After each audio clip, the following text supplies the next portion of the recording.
welcome to another Centre Forward Q&A, and David's with me, and I'm going to ask him another difficult question relating to our project. I should say that we are keeping these short and snappy, and so David's answers, I've prepped him or primed him to be a bit shorter than he probably would like to be. So David, our next difficult question is, aren't there more worthwhile things to give our money to than this project? How would you answer that difficult question? Well, I think that's the question. I think that's the one which I've really struggled with and have struggled with in this project. Because, of course, the answer is yes. There are people starving around the world. And as somebody said, especially at COVID time, well, there's always been people starving around the world, and we've always spent money on ourselves. And there are persecuted Christians around the world. Our brothers and sisters have been persecuted. Would it be better to spend the money on them? Absolutely. So how can you ever justify spending money on ourselves? And I'll say, not just when it comes to building church buildings, but ourselves. How can we go on holiday? How can we buy a new phone? How can we have a car? How can we heat our houses? How can we buy food beyond bread and water? How can we do any of those things? And I think that's a real challenge. It's something as Christians we need to take to heart. So when I was thinking about this, I had a few answers which came through. The first was actually there is a different way of framing the question. Not, aren't there more worthwhile things I could spend my money on? In which case I'd say, please do. If you're going to give £10,000, you actually say, I'll give £10,000 to the poor. Please do. That would be a great thing.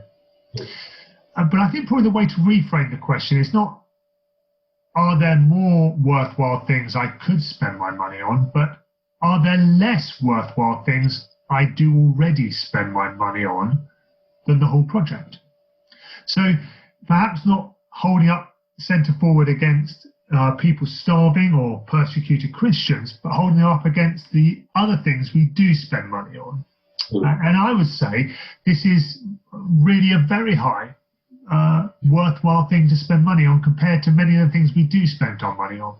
The second thing is actually not to forget that Centre Forward is about helping people who are in desperate need.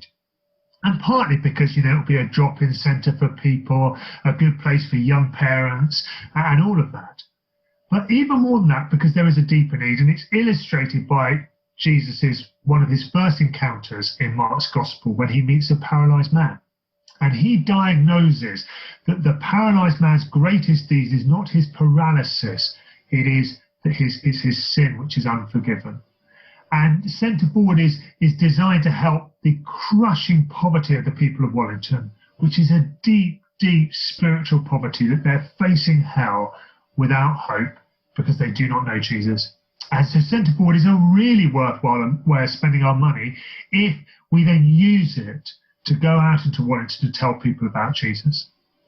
But the final thing I would say is that Centre Forward is helping, by God's grace, people who are in real need because of our gift offering of 5% of personal donations going to Open Doors. That means that at the end of the whole project, Open Doors will be receiving somewhere in the region of £100,000. Now, I would love to think that if I did an appeal from the front of church for Open Doors, we would get £100,000 worth of donations, but I know that isn't actually what happens. So that actually shows that by Centre Forward getting us giving, it creates in us that habit of giving that then can overflow in giving to those in need. So I actually think that Centre Forward is a good news for those who are suffering, persecuted or poor. Yeah, amazing. So it is actually worthwhile us giving money to this project. Absolutely. Well, thank you for answering that question, David, and we'll be back with another video and another difficult question soon. Thank you for watching.